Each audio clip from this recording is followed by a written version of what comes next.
Bonjour à tous, c'est Emmanuel, j'espère que vous allez bien et je vous retrouve pour votre guidance extension. Installez-vous donc confortablement, prenez de quoi noter un petit verre d'eau, respirez profondément et puis si vous avez une question, commencez par en profiter pour vous la poser. Et puis nous sommes partis. Alors avant de commencer, je vais vous proposer d'appuyer justement sur le petit pouce bleu et puis je vais remercier cette communauté et évidemment les nouveaux abonnés. Soyez les bienvenus sur cette chaîne. Je vous remercie pour vos mots d'amour. Et pour ceux et celles qui ne me connaissent pas, sachez que je vais faire une présentation de moi à la fin. Et pareil, pour ceux et celles qui veulent une guidance privée, je vais en parler à la fin, après ma présentation. Donc voilà, cette petite introduction étant faite, on va commencer avec cette image qui dit « Je me libère et nettoie toute peur en moi ». Donc aujourd'hui, notre guidance va porter sur le thème de la peur. De quoi as-tu peur? Ça peut être ici de qui? Regarde, c'est une situation, mais aussi une personne ou des personnes. Alors ici, on va nous inviter, bien entendu, à regarder nos peurs en face et puis à nous positionner. Mais on va aussi nous montrer, c'est comme s'il y avait plusieurs étapes. Il y a une étape où on réalise de quoi on a peur et puis à un moment donné, on accède à plus grand. Et dans ce plus grand, on a un espace de création. La peur, c'est pas juste pour identifier, mais c'est aussi pour dépasser par la création. C'est aussi une carte qui nous invite à réaliser qu'on peut créer au-delà des peurs. Alors moi, j'ai envie de te dire ici, qu'est-ce que tu vas créer? S'il y a quelque chose qui te fait peur, ou qui te gêne, ou qui te met dans une position de souffrance, parce que là, c'est vrai qu'on a accentué sur la peur, mais pour certaines personnes, ça peut être autre chose. Ça peut être une gêne, ça peut être une souffrance, ça peut être quelque chose de particulier, voilà, qui n'est pas forcément de la peur, mais en tout cas, qu'il faudra regarder et qui est souffrant. Donc, regarde ce que ça peut être, mais regarde aussi ce que cette chose, cette situation, cette personne ou ces personnes te pousse à créer. Alors, après, bien entendu, ça va être d'écouter sa propre guidance pour avoir tout simplement la réponse à cela, mais aussi de trancher dans le positionnement que tu as. Et il y a deux choses. Il y a le fait que tu es bien accompagné pour justement dépasser tout ça, mais aussi que dans le positionnement que tu vas prendre, du fait que tu es positionné, il y a une protection qui se met directement en place, mais aussi un alignement. C'est quelque chose dont on a déjà beaucoup parlé dans les autres guidances, le fait qu'on nous précise les choses, le fait qu'on nous aligne, qu'on nous mène quelque part de manière assez rapide. Comme j'ai déjà dit, tu as dû le constater toi-même, de manière assez rapide, je trouve, voilà, de ce qu'on est amené à vivre. On est dans un timing où les choses se précipitent de plus en plus justement pour qu'on soit à notre place. Alors, ce qu'il faut voir aussi par rapport à ce positionnement-là, c'est que, en effet, ça passe par une période de nettoyage, mais aussi par une période de ce nettoyage-là, de remise en cause, mais aussi d'aller vers quelque chose peut-être de nouveau. Donc, parfois, c'est flou, c'est un peu mystérieux. Qu'est-ce que je crée? Bon, peut-être pour certaines personnes, c'est clair, précis, et pour d'autres personnes, c'est un peu plus flou. Mais dans les deux cas, on vous dit que ce que vous êtes amené à créer, c'est quelque chose qui faisait partie de vous depuis toute éternité. Que vous en ayez conscience ou non, du fait que vous mettez à votre place, ça veut dire que là où vous allez, ce que vous êtes en train de créer, c'est quelque chose que vous deviez de toute façon faire. C'était de toute façon prévu d'avance. Alors, n'hésitez pas à regarder les guidances qu'on a faites autour du miracle et puis les canalisations qu'on a faites aussi autour de l'abondance. C'était d'ailleurs la carte qu'on avait eue cette année qui va justement vous porter et vous pousser dans le sens de la création. Et puis, ça va dans le sens de la guidance qu'on a eue hier autour de l'intuition, puisque c'est justement votre intuition qui va vous pousser à créer. Alors, je répète que pour tout ce qui sera coupage de liens, ça sera Michael Archange qui va vous aider, les liens avec le passé justement pour aller vers ce quelque chose de nouveau, mais aussi pour prendre votre position de leader, parce que c'est de ça aussi dont il s'agit. N'hésitez pas à faire le soin rayon bleu que nous avons déjà vu sur cette chaîne avec Michael Archange, et puis à interagir avec lui, justement pour dégager les peurs, les énergies obsolètes, mais aussi pour prendre notre place de leader, pour pouvoir créer autrement, quoi, c'est-à-dire... comme si cette chose-là nous a tellement façonné qu'à un moment donné, on ne peut plus. On ne peut plus ne pas réagir par rapport à cette situation-là. Et donc, forcément, quand ça vient nous façonner, ça nous pousse d'une manière ou d'une autre à créer quelque chose de particulier. Regarde ce que c'est pour toi. On va passer à la deuxième carte maintenant, complémentaire à celle-ci. Alors en complément, on a un super symbole de géométrie sacrée. Regarde déjà comment il te parle. Hein, c'est une figure justement vibratoire. Donc laisse-toi imprégner de cette image qui s'intitule Canal du divin. Alors c'est intéressant parce que j'ai parlé d'abondance tout à l'heure. Regarde le chiffre qu'on a, c'est le chiffre 5. Donc c'était aussi la carte qu'on avait eue cette année, la carte de l'abondance qui portait le chiffre 5. Je rappelle, c'était aussi la carte de l'enfance, hein, la personne qui s'élançait comme un enfant autour d'un projet.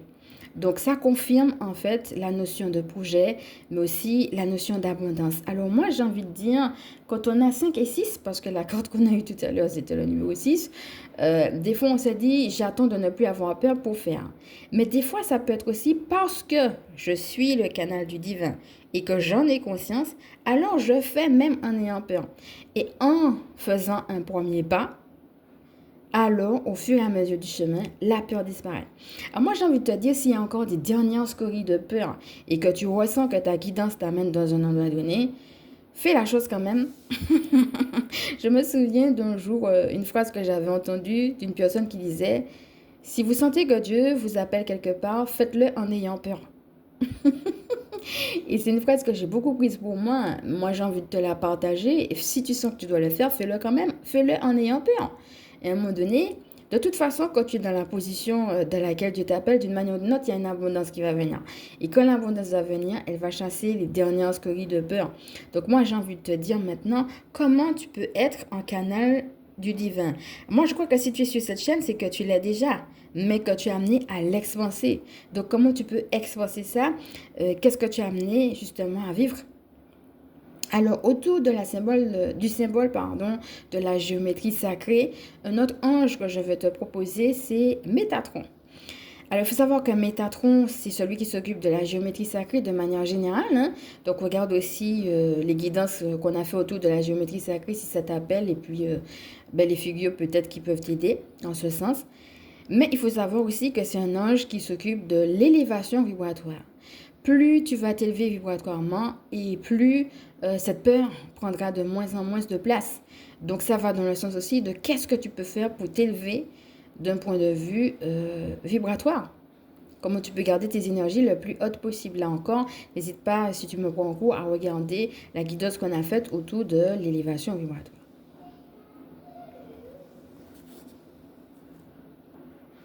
Alors, quand je préparais cette guidance, on me parlait de la notion du phénix qui renaît de ses cendres. Quelque chose de l'ordre de la renaissance. Regarde aussi comment ça t'appelle, cette image-là. Qu'est-ce qui a pu avoir été cendre? Qu'est-ce qui a pu avoir été souffrance dans ta vie? Mais aussi comment tu es poussé à la résurrection, à prendre ton envol. On est vraiment en train de parler, dans une guidance comme celle-ci, d'expansion, d'envoler, mais aussi d'expansion.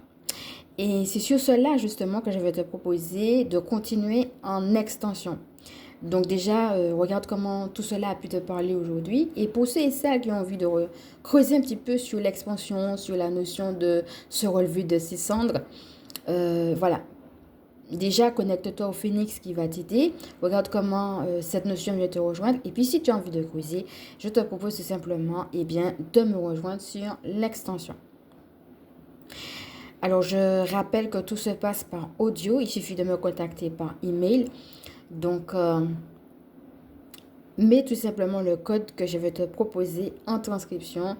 Et puis, donc, une fois que tu m'auras contacté, je te retrouve de l'autre côté pour l'extension autour du thème que nous avons abordé sur le phénix.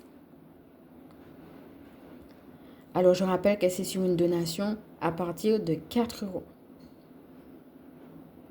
Donc, voilà. Je vais t'inviter à respirer avec tout ce que nous avons déjà vu. Donc, regarde un petit peu ce qui t'a le plus parlé. Tu peux me le partager en commentaire aussi par rapport à cette guidance. Et puis, prendre un petit moment pour boire ton eau. D'ailleurs, on a une super géométrie sacrée. Donc, tu peux t'inspirer de cette image tout en buvant tranquillement ton eau. Et puis, respirer pour laisser descendre tout ça. Et ensuite, je vais me présenter pour celles qui ne me connaissent pas.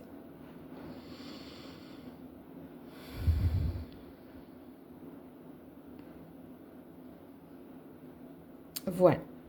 Je m'appelle Emmanuel, je suis chamane et ma mission de vie consiste à permettre aux énergies sacrées de s'intégrer dans nos vies humaines.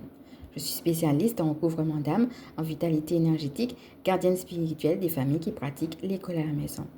Je propose également des guidances privées et je suis démonologue. Donc pour tout ce qui va concerner les manifestations surnaturelles, les démons, les présences de fantômes. Voilà, donc tout ça, ça sera ce qu'on appelle la démonologie. Je suis également démonologue, donc je fais des guidances privées aussi autour de la démonologie. Et pareil, tout cela se passe par email, donc tu as mes coordonnées en transcription. Si cela t'appelle, n'hésite pas. Donc voilà, avant de nous quitter, je vais vous inviter à liker, bien entendu. Si vous pensez que cela peut aider d'autres à partager, pourquoi pas à vous abonner.